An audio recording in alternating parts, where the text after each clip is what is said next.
Hello everyone, welcome back to my channel. Long time no see.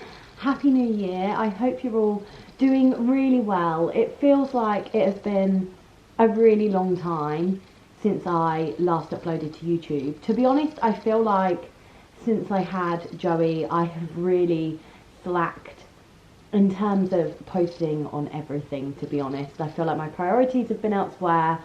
Motherhood has taken me by surprise and I've just not had as much time as I thought I would have, and it's just not really been a priority for me. But I'm back. Hello. I thought we would have a nice cozy little catch up and yeah, just get up to date with where everything is, how you are, how I am, how Joey is, and just have a little catch up. I've made myself the biggest cup of coffee in the world. I don't know why I do this. I get these gorgeous great big mugs and then I fill it to the top with coffee and I can never finish it because, well, that's a lot of coffee. That's a lot of coffee for a small person, let's be honest. For those of you that are new, hi, thanks for joining. My name is Amber. I am an IVF mum of one to my little boy Joey, who is now, well, he's just shy of 15 months, and let me tell you, it has been the fastest 15 months of my entire life. I documented my journey to Joey. Unfortunately, I had blocked fallopian tubes, which were then removed. We had a whole host of different fertility issues, which has rendered me infertile. And so we had a 7-year battle, as it were, to get to Joey. I finally had him in October 2022. He is an absolute dream. I have never been as full and as happy as I am right now, but let me tell you, it does not come without its challenges. And now, as we enter 2024, we are now starting to look into a frozen transfer to try for a sibling. So if you did miss or if you are new and you haven't seen any of my IVF journey and that piques your interest, then please do scroll back through my channel. You can see all our videos there leading up to that of all 3 of our cycles, as well as information about the Fight for IVF campaign, which I led, which resulted in the reinstatement of IVF in Cambridgeshire and Peterborough on the NHS, which ultimately led to Joey. A lot has changed.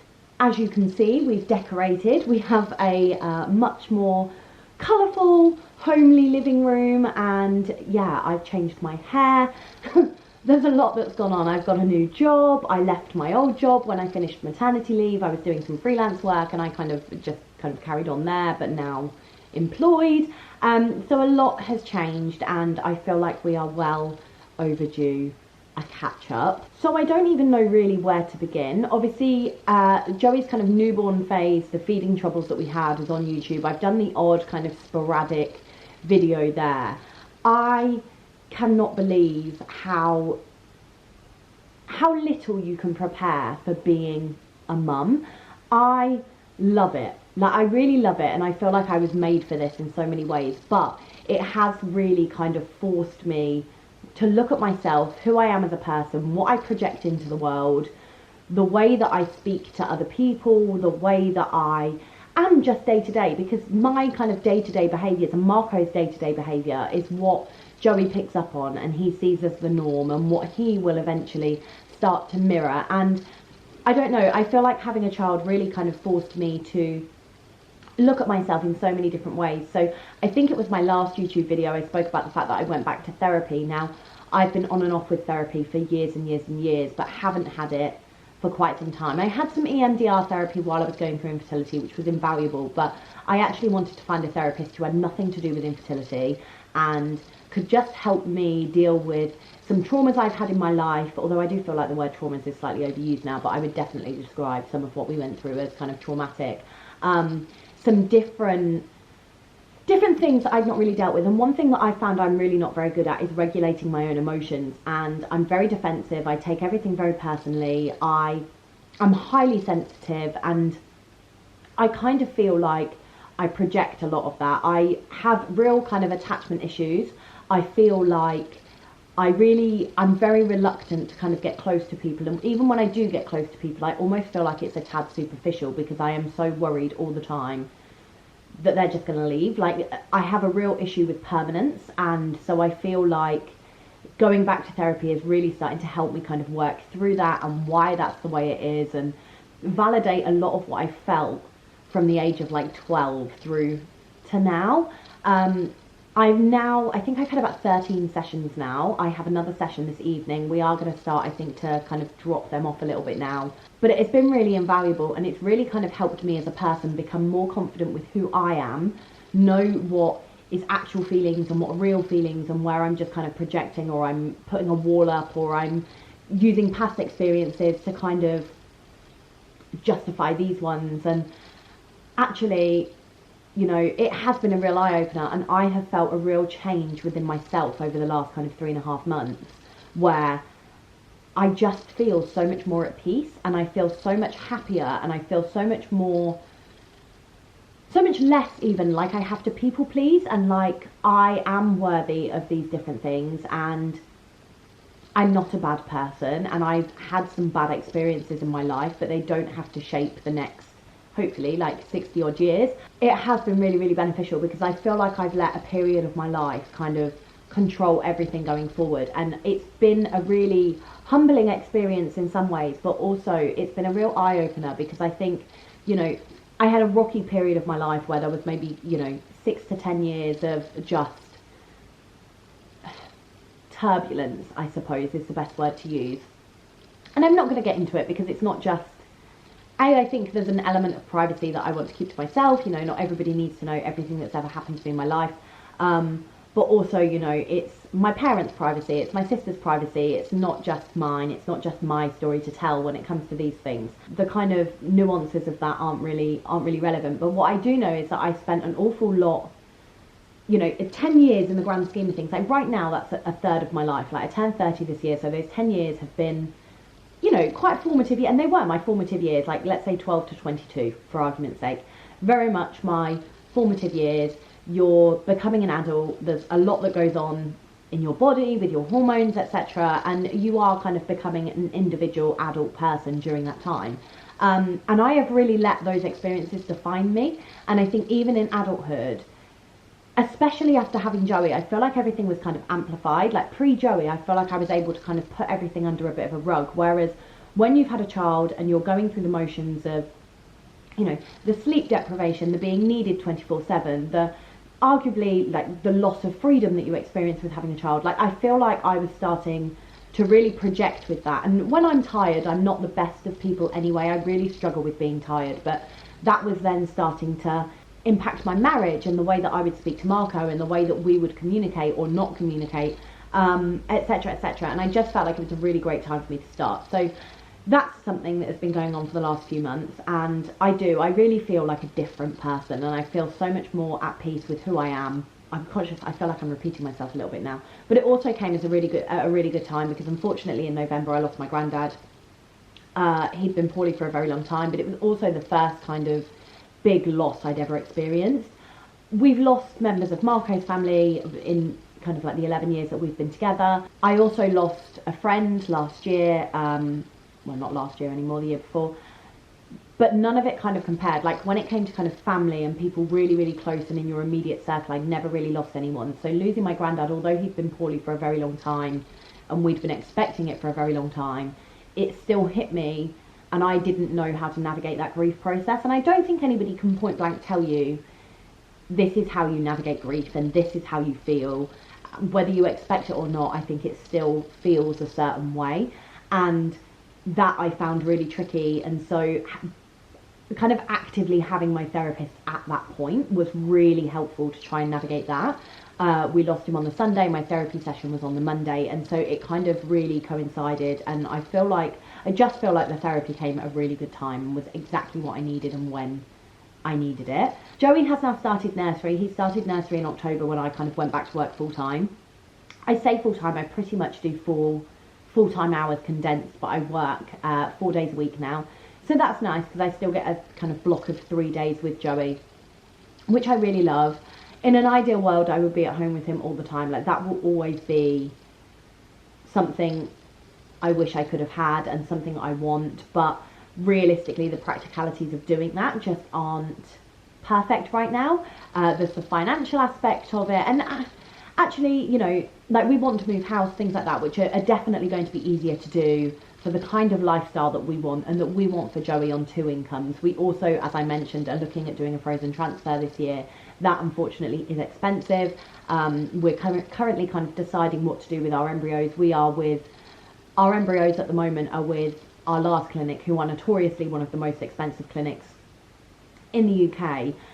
So we have to make a decision as to whether or not we're going to move those embryos or whether or not we're going to keep them where we are and kind of go from there. So the financial side of things is definitely like a huge reason I've gone back to work. But on top of that, it is really nice to have something for me. And, you know, I miss Joey so much when he's at nursery. I dropped him off at 7:45 this morning, and by 8:30 I was on the app looking for updates, really missing him, because he brings me so much joy. Like, he's such a happy boy.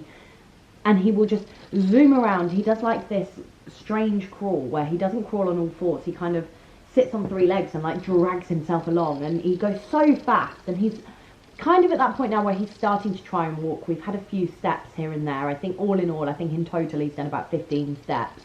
But the max he's done in one go is 4 or 5.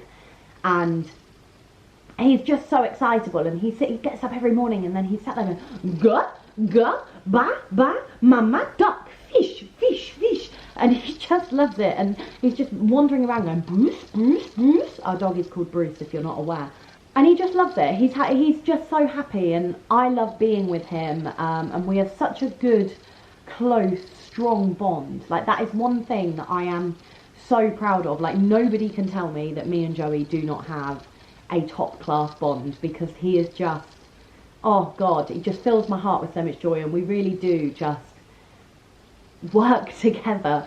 And yeah, so I wish I could be at home with him, but like I say, at the same time I do really enjoy kind of having that other purpose and that time to just be Amber without anything else. Being mum is great, but when you are only mum all of the time, I feel like I crave a little bit of my own life. So, for example, my friend and I have friends who are like auntie to Joey, if you like, and are very, very close and are really interested in spending time with me and Joey. And then I also have a friend who's my oldest friend.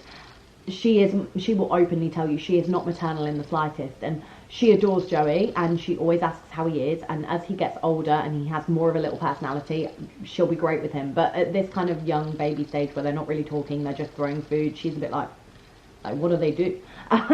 So she's my friend that I see when I want the escape from mum life kind of thing. And we've got a bit of a challenge this year where we're going to try something new every month. So I'm in the process of creating a list of different things I want to try. She's doing different things that she wants to try, and then we're going to smash them together and we're going to decide what we're going to do. Because I think it's really important to kind of still be you as well as being mum.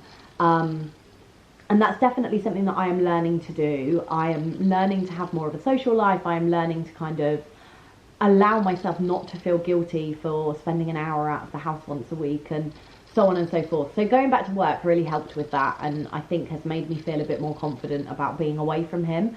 And I think he needs it too, you know, like I really believe that if you can spend all the time with your son or your daughter, whatever, then that's great, and I would love that life, but that's not the life for us. And I think it's important that he knows how to be away from me and vice versa, so that I can fill my cup up, Marco can fill his cup up, and we still be the best parents that we can possibly be to Joey. I feel like ultimately there is so much that we could sit and talk about. I am going to keep this video quite short. I just wanted this to be a little bit of a return to YouTube, a little bit of a hello, I'm still alive, and just kind of reintroduce myself for those of you that are perhaps a bit newer to my page, newer to my channel. I would really like to start posting more regularly.